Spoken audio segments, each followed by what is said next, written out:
नमस्कार दोस्तों, welcome to Krishna nursing academy. NM20 series में आज हम लोग देखेंगे वाइटल साइन से रिलेटेड जितना भी MCQ होगा वो देखेंगे। ठीक है फ्रेंड्स, तो चलिए हम लोग चलते हैं, एक एक क्वेश्चन करके हम लोग देखेंगे। तो फ्रेंड्स, आप लोग से एक रिक्वेस्ट है, आप लोग जो भी चैनल पे नए हैं तो प्लीज़ सब्सक्राइब करिए, लाइक करिए, कॉमेंट जरूर करिए। पूरा वीडियो अंत तक जरूर देखें। PDF के लिए हमने नीचे में अपना व्हाट्सअप चैनल दिया गया है, वहाँ पर आप लोग जुड़ सकते हैं। चलिए फर्स्ट प्रश्न देखते हैं क्या है। किसी वयस्क का समान श्वसन दर क्या होता है? तो फ्रेंड्स, आपको आंसर जैसे दिख गया होगा, इसका आंसर बी है 12 से 20 बीट्स पर मिनट। तो इसमें आपको 12 से 20 बीट्स पर मिनट होगा नॉर्मल श्वसन, रिस्पिरेटरी रेट। चलिए हम लोग देखेंगे प्रश्न संख्या 2। प्रश्न संख्या 2 में है क्या, पल्स डिफिसिट किसे कहते हैं? पहला देखिए, हार्ट रेट को अधिक और रेडियल पल्स को कम, रेडियल पल्स अधिक या एपिकल पल्स कम, बीपी और पल्स का अंतर, या रिस्पिरेटरी रेट और पल्स। इस चारों में से हमने पढ़ लिया। देखिए इसका ऑप्शन क्या होगा, तो इसका ऑप्शन ए नंबर होगा। हार्ट रेट अधिक होगा और रेडियल पल्स कम होगा, उसके बीच के अंतर को हम लोग कहेंगे पल्स डिफिसिट। चलिए प्रश्न संख्या अब हम लोग 3 देखेंगे। प्रश्न संख्या 3 में क्या है, बुखार में कौन सा वाइटल साइन सबसे पहले बढ़ता है? देखिए वाइटल साइन आपको पता है, respiratory rate, pulse rate, BP rate और SpO2 है। तो इसमें से कौन सा सबसे पहले बढ़ता है? तो बुखार में जो है कि पल्स रेट सबसे पहले बढ़ जाता है। नॉर्मल पल्स रेट क्या होता है आप लोग कमेंट करेंगे, और इसका आंसर हो जाएगा बी, पल्स रेट पहले बढ़ता है बुखार में।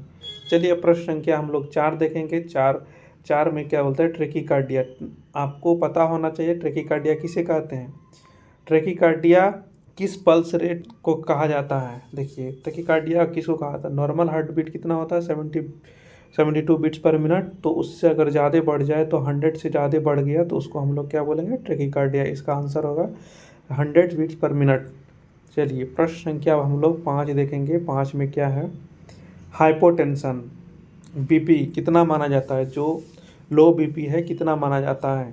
तो इसमें ऑप्शन आपका दिया गया 140/90, 160/100 mmHg, 120/80 mmHg, 90/60 mmHg। तो इसका सही उत्तर क्या होगा, ये हाइपोटेंशन बोल रहा है तो 90/60 mmHg। तो इसका सही उत्तर ये हो जाएगा। चलिए प्रश्न संख्या 6 देखेंगे। फ्रेंड्स, अगर आपको कोई भी प्रश्न में अगर उसका उत्तर गलत लगे या समझने में दिक्कत हो तो आप लोग कमेंट जरूर करें, और वीडियो अच्छे से देखें, पूरा देखें, स्किप ना करें। पल्स मेजर करने के लिए उंगलियों में कौन सी उंगलियों का उपयोग नहीं किया जाता है? यहाँ पे उंगली में से कौन सा उंगली का उपयोग नहीं किया जाता? इस प्रश्न को पढ़िए और नीचे पर दिए गए ऑप्शन को भी पढ़िए।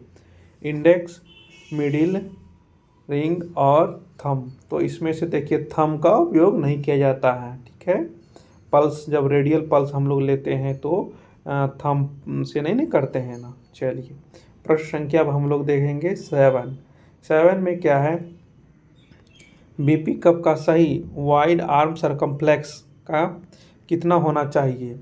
1/4, 1/3, 1/2 और पूरा बराबर। तो फ्रेंड्स इसका आंसर हो जाएगा 1/3 होना चाहिए। चलिए अब प्रश्न संख्या हम लोग देखेंगे 8। ओरल टेम्परेचर लेने से पहले रोगी ने गर्म चाय पी हो तो कितने मिनट इंतज़ार करना चाहिए? फ्रेंड्स आपको बता दें, ये जो प्रश्न है कई बार एग्ज़ाम में पूछा गया है। NM के एग्ज़ाम में नहीं, जो भी और भी बिहार स्टाफ नर्स वगैरह एग्ज़ाम होता है उसमें भी पूछा गया, बहुत इंपॉर्टेंट है। एम्स के एग्ज़ाम में पूछा गया, तो इसको ध्यान से देके पूछ भी सकता है। ओरल टेम्परेचर लेने से पहले अगर कोई पेशेंट जो है गर्म चाय पिए तो कितने मिनट तक इंतज़ार करना होगा? तो ऑप्शन में है 5 मिनट, 10 मिनट, 15 मिनट, 20 मिनट। तो इसका सही उत्तर क्या होगा, हम लोग 15 मिनट तक इंतज़ार करेंगे, तब फिर ओरल टेम्परेचर लेंगे। ठीक है, चलिए प्रश्न संख्या अब हम लोग देखेंगे 9। साइनोसिस का मुख्य कारण क्या होता है? आपको साइनोसिस पता होगा क्या हो, किसको कहते हैं, उसको कमेंट करें। अगर नहीं पता है तो मैं बताऊंगा अगले वीडियो में। साइनोसिस का मुख्य कारण क्या है, जो हम लोग का, जैसे कि हम बताते हैं, देखिए साइनोसिस किसको बोलते हैं, जो कहीं पे हम कट गया और उधर ऑक्सीजन सप्लाई नहीं हो रहा, उधर ब्लू हो जाता है, उसके कारण से ब्लड सप्लाई नहीं होता, और O2 सप्लाई नहीं हुआ तो वहाँ पे ब्लू हो जाए, उसको बोलेंगे साइनोसिस। तो किसके मुख्य कारण क्या है, तो ऑक्सीजन कम हो जाने के कारण। ठीक है, तो उसको हम लोग साइनोसिस बोलते हैं, O2 सेचुरेशन कम हो जाना। चलिए प्रश्न संख्या हम लोग देखेंगे 10। नॉर्मल SpO2 वैल्यू कितना होता है, जो SpO2 वैल्यू होता है ना वो नॉर्मल कितना होता है 80 से 85, 85 से 90%, 90 से 94, 95 से 100। तो इसका सही उत्तर क्या हो जाएगा, डी हो जाएगा, 90 से 95 से 100। चलिए प्रश्न संख्या हम लोग 11 देखेंगे। न्यूनेटल का नॉर्मल रिस्पिरेटरी रेट कितना होता है। ये प्रश्न भी बहुत इंपॉर्टेंट है, कई बार एग्जाम में पूछा गया है। न्यूनेटल रेट कितना होता है, तो इसका ऑप्शन आप देखिए। ए नंबर में है 20 से 30 बीट्स पर मिनट, 25 से 35, 30 और 30 से 50, 40 से 60। तो इसका सही उत्तर हो जाएगा डी। यहाँ पे अगर 30 से 60 होता तो ये होता, लेकिन यहाँ पे नहीं है, तो 40 से 60 होता है। जो जन्मजात शिशु होता है उसका जो रिस्पिरेटरी रेट होता है 30 से 60 होता है। ठीक है, चलिए 40 से 60 होता है। अगर ऑप्शन में 30 से 60 दिया रहेगा तो आप वो दे सकते हैं। 12 नंबर प्रश्न देखेंगे। 12 नंबर प्रश्न में देखिए, चाइनीज स्टॉक रिस्पिरेशन किस में देखा जाता है, फीवर में, हार्ट फेल्योर में, हाइपरथायराइड में या डिहाइड्रेशन में। तो फ्रेंड्स आपको इसका आंसर दिख गया होगा, हार्ट फेल्योर में देखा जाता है। चलिए प्रश्न संख्या अब हम लोग देखेंगे 13 में ट्रेकिपिनिया कब कहा जाता है। जो ट्रेकिपिनिया का यहाँ पे रेट दिया गया, इसको कितना से ज़्यादा हो जाएगा उसको ट्रेकिपिनिया कहेंगे। तो फ्रेंड्स 12 से 20 बीट्स पर मिनट, 20 से ज़्यादा हो गया तब बोलेंगे, या 30 से ज़्यादा या 8 से कम। तो हम लोग बोलेंगे कब कहा जाता है, तो 20 नॉर्मल होता है कितना रिस्पिरेटरी रेट 12 से 20, तो उससे अगर 20 से ज़्यादा हो गया तो उसको ट्रेकिपिनिया बोलेंगे। इसका आंसर हो जाएगा बी। चलिए प्रश्न संख्या अब हम लोग देखेंगे 14 में क्या है, बीपी लेने के समय स्टेथोस्कोप कहाँ रखा जाता है। स्टेथोस्कोप जो आला होता है उसको कहाँ रखा जाता है, ये आप लोग बीपी लेते हैं किस आर्टरी के पास रखा जाता है, उसका नाम पूछ रहा है। देखिए radial artery, ulnar artery, brachial artery, subclavian artery. तो कहाँ पे रखते हैं, ब्रेकियल आर्टरी के पास हम लोग रखते हैं स्टेथोस्कोप को। ठीक है, देखिएगा ऐसे करके स्टेथोस्कोप होता है ना, तो उसको हम लोग कहाँ पे रखते हैं, इसका ब्रेकियल आर्टरी के पास। ठीक है, चलिए प्रश्न संख्या अब हम लोग देखेंगे 15। फीवर में रिस्पिरेशन रेट क्यों बढ़ जाता है। देखिए क्यों बढ़ जाता है, कारण पूछा है। देखिए body demand for O2 increase, मतलब हमारा जो शरीर है ऑक्सीजन का डिमांड बढ़ जाता है, पल्स कम हो जाता है, बीपी बढ़ जाता है, या स्वेटिंग नहीं होती है। तो इसका सही उत्तर हो जाएगा बी। जो हमारा बॉडी होता है ऑक्सीजन का डिमांड ज़्यादा करने लगता है, इस वजह से हमारा फीवर में रिस्पिरेशन रेट बढ़ जाता है। चलिए प्रश्न संख्या हम लोग 16 देखेंगे। 16 में क्या है, फीवर 105 हो गया, 105 से ज़्यादा तो किस टाइप में आता है। देखिए लो ग्रेड फीवर हो गया, मॉडरेट हो गया, और हाइपर पैरेक्सिया हो गया, और सब नॉर्मल हो गया। तो इसका सही उत्तर हो जाएगा हाइपर पैरेक्सिया। इसको पैरेक्सिया को बुखार बोलते हैं, मेडिकल टर्म में पैरेक्सिया बोलते हैं। हाइपर को मीन्स ज़्यादा हो गया तो उसको हाइपर पैरेक्सिया बोलेंगे।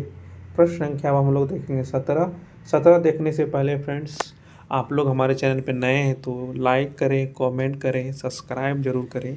इसमें अगर आपको कोई भी दिक्कत बुझा रहा है तो आप कमेंट ज़रूर करें, और अगर आपको PDF चाहिए तो हमें मैसेज कर सकते हैं कमेंट बॉक्स में, हम वहाँ पे नंबर दे देंगे, आप लोग वहाँ से व्हाट्सअप से ले सकते हैं, या नहीं तो हमारे व्हाट्सअप चैनल है बना हुआ, वहाँ पे मैं PDF डाल दूँगा, आप लोग वहाँ से ले सकते हैं। हमारे व्हाट्सअप चैनल पे ज़रूर जुड़ जाएंगे। ठीक है, हम नीचे में लिंक दे देंगे। चलिए प्रश्न संख्या अब हम लोग 17 देखेंगे। नॉर्मल मेन आर्टेरियल प्रेशर कितना होता है।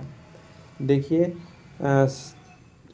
40 से 60, 60 से 70 और 70 से 100 mmHg और 100 से 120। तो इसका नॉर्मल मैप कितना होता है, 70 से 100 mmHg। चलिए प्रश्न संख्या हम लोग 18 देखेंगे। 18 का प्रश्न देखिए, O2 सैचुरेशन मेज़र करने वाली डिवाइस कौन सा होता है। जो हम लोग SpO2 मतलब O2 देखते हैं, ऑक्सीजन देखते हैं हमारे ह्यूमन पेशेंट लोग को, तो उसमें कौन सा डिवाइस हम लोग देखते हैं। तो ECG मॉनिटर तो नहीं बोलेंगे, एक्सपायरोमीट्री, पल्स ऑक्सीमीटर, न्यूबलाइजेशन। फ्रेंड्स इस प्रश्न का उत्तर आप लोग कमेंट में कमेंट करेंगे। चलिए प्रश्न संख्या 19 हम लोग देखेंगे, ये प्रश्न छोड़ते हैं। प्रश्न संख्या 19 में आपको इसका जो है कि सही उत्तर दिख गया होगा, कोई नहीं फिर भी हम लोग पढ़ते हैं। एक्सिलरी टेम्परेचर ओरल से कितना कम माना जाता है? 0.2 Celsius, 0.5, 1 degree Celsius, 1.5 degree Celsius. तो आपको इसका ऑप्शन बी दिख रहा होगा, 0.5 से कम माना जाता है। तो हम लोग एक्सिलरी टेम्परेचर ओरल से कम माना जाता है। चलिए प्रश्न संख्या 20 देखेंगे। लास्ट प्रश्न है। लास्ट प्रश्न को हम लोग कैसे, पल्स मेजरमेंट के लिए सबसे अधिक विश्वसनीय साइट कौन सी है? Radial, carotid, apical, temporal. तो हम लोग एपिकल को सबसे सेटिस्फाई मानते हैं, यहाँ से हम लोग एक्यूरेट पल्स मिलता है। फ्रेंड्स, जैसा कि हम बात कर रहे थे, अगर ये 20 सीरीज का सेशन ख़त्म हो रहा है फ्रेंड्स, तो यहाँ पे देखिए हमने अपना व्हाट्सअप चैनल का लिंक दिया गया है। आप लोग इस चैनल के माध्यम से जुड़ेंगे व्हाट्सअप से, और वहाँ पे हम PDF सेंड कर देंगे, आप लोग वहाँ से लेके पढ़ लेंगे। फ्रेंड्स, अगर हमारे द्वारा दिए गए जानकारी अगर आपको सही लगे तो ज़रूर लाइक करें, कमेंट करें, सब्सक्राइब करें। मिलते हैं नेक्स्ट वीडियो में। Thank you.